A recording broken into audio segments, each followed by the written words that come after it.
Hi, I'm Rodrigo from DJTechZone.com, and today we are reviewing the Denon DJ MC4000 DJ Controller.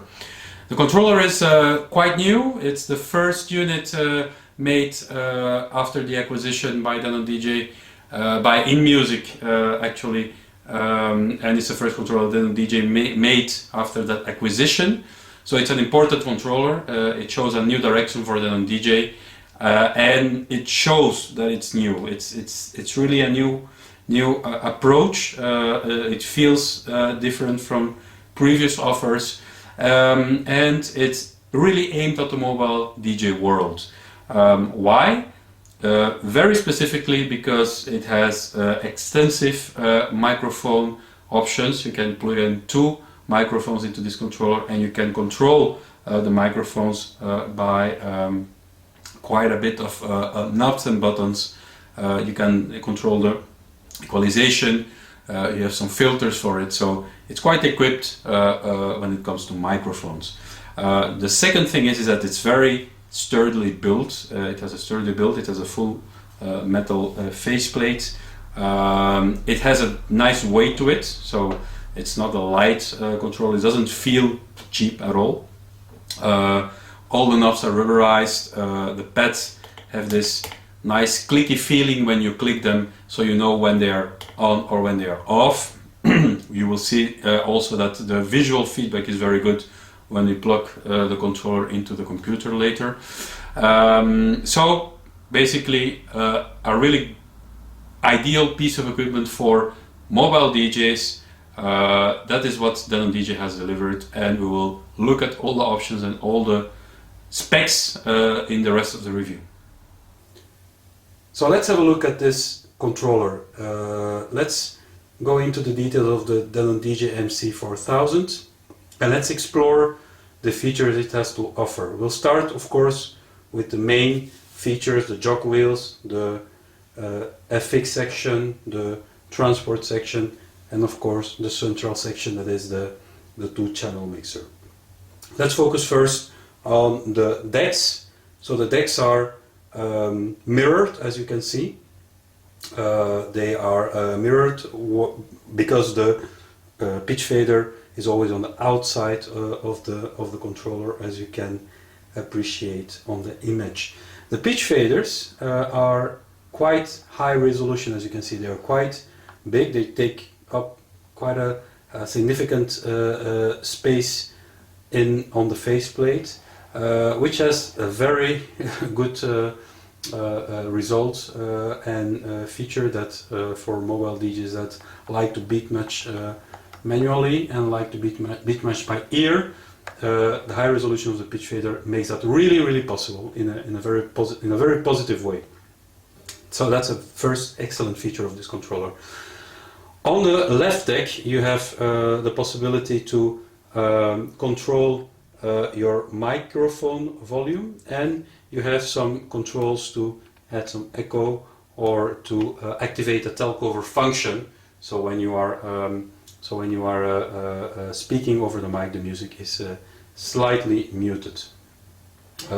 Furthermore, you have the pitch bend function, of course.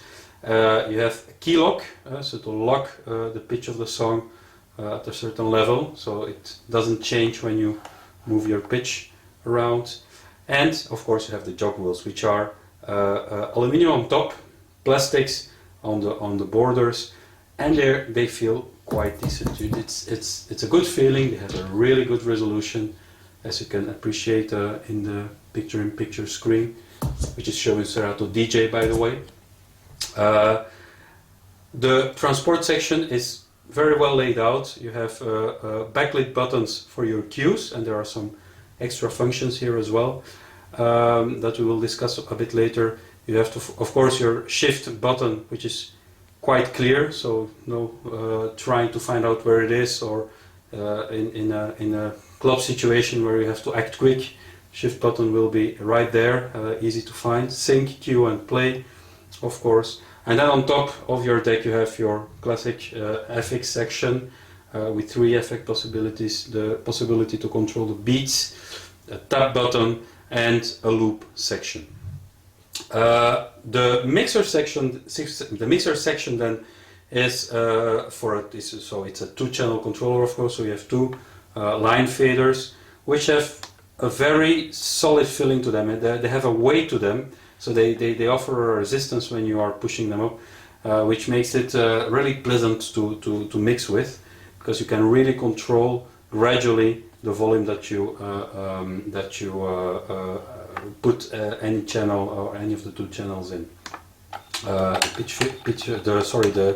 crossfader is quite loose, which is good when you want to scratch on it, or use it for scratch purposes. You have a dedicated filter knob and 3 EQs, so the low, mid and the high, and of course your trim, your levels for each channel. In the middle, as we said in the intro, the sampler section, where you can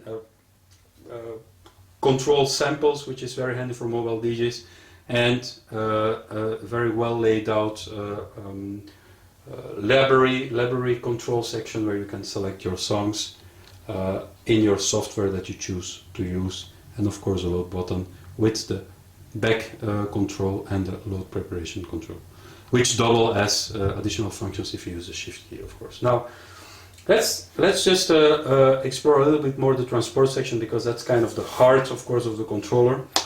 I have a song loaded up here in Serato DJ, and I can, of course, very well see that the cue buttons have this, as I said earlier, this click feeling. They are not touch sensitive, so they're not going to be really good for finger drumming, but in a dark club situation they will clearly show you what is activated and what is not. If we go and we set a tune in play, if we start to play something there, one of the problems I have with the controller, actually basically the only issue I have, are the level meters. They show, if I'm not mistaken, the master output, but they are inconsistent. So you see, when I put up my line fader, I have the 2 channels showing some reaction. If I put it down, only the left channel shows some reaction. So I didn't quite figure out how that works. I imagine that the fact that one channel is on indicates, or should give me a visual cue, that I am not sending anything through the master. It's a bit of a weird implementation. I prefer to have the switch button that is, I think, available on the Pioneer DDJ SR, where you can switch between the master and the line level for the line meters, which I think is a better option. But anyway, we have something going on here. As you can see, there is a nice function that I want to demonstrate with the audio running, is that you can actually assign a different function to these pads. So of course you can assign a second row of cues.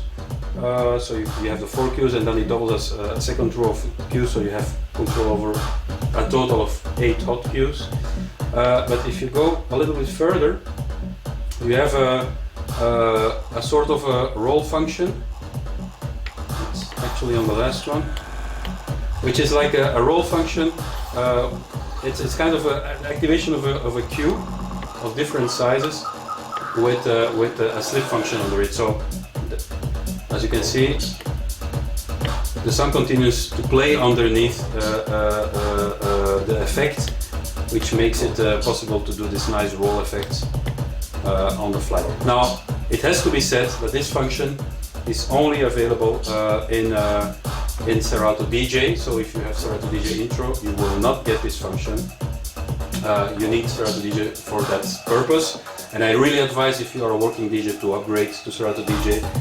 You get a 50% discount when you buy this controller, which means you pay around $50 or euros, comparable, I think, a little bit less probably, if you buy Serato DJ. So I really recommend the investment in Serato DJ.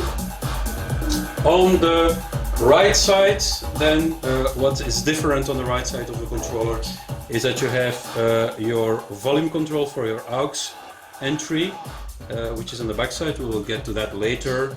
You have your booth output volume control, and of course your master volume control. I really want to stress one of the cool things about this controller is the quality of all the knobs and buttons and of the faders. It's really easy to mix with this controller because you get really tactile feedback, and as I said, the quality of your faders is really top notch. If I want to, well, I'm not gonna really start to mix here, but I think you get the point. You have really precise control, and of course the pitch faders allow you to do very fine tuning of the beat of your song. That's I think really good quality. So overall, really nice place to work here. Clear, with clear visual feedback, and with enough functionality to serve the working professional DJ even that wants a compact solution when on the road.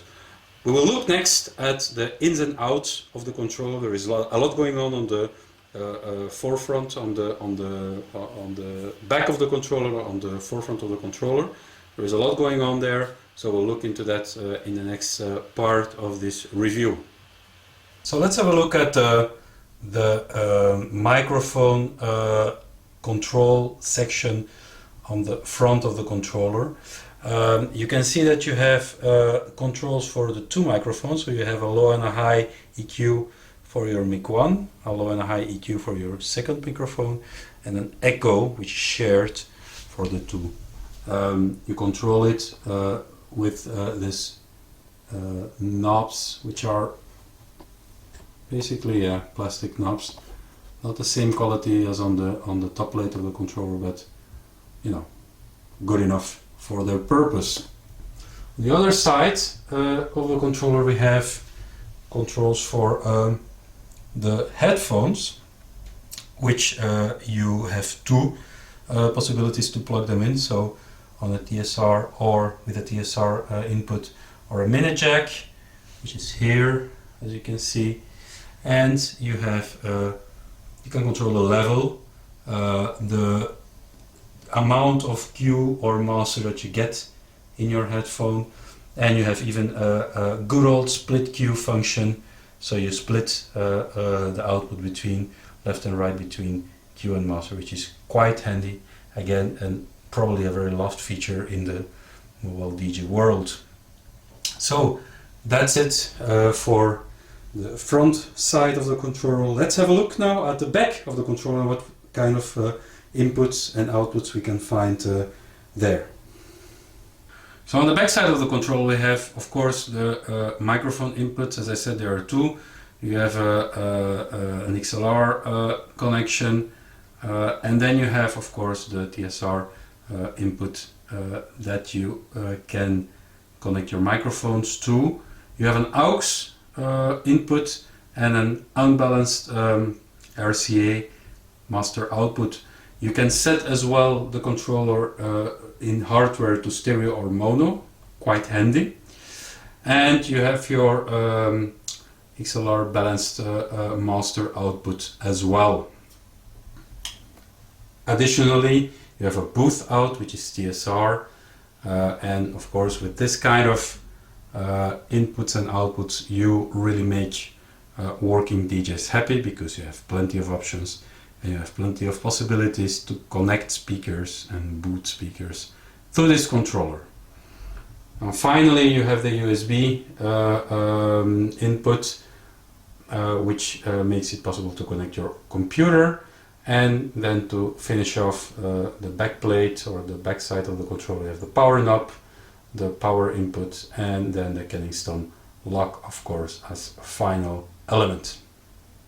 So we come to the end of our review. I really hope you enjoyed and it was useful for you.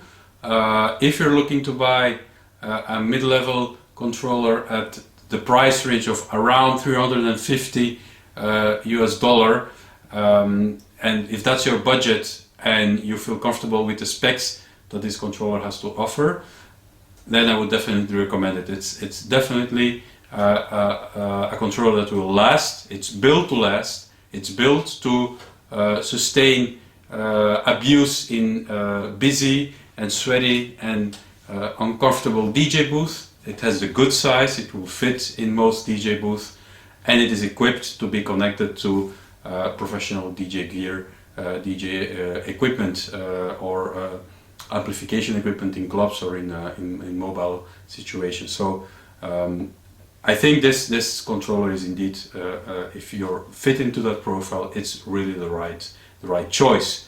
So again, I hope you enjoyed the review. We have much more coming up at DJ Tech Zone. We have a series of reviews lined up for the following weeks and months, so stay tuned.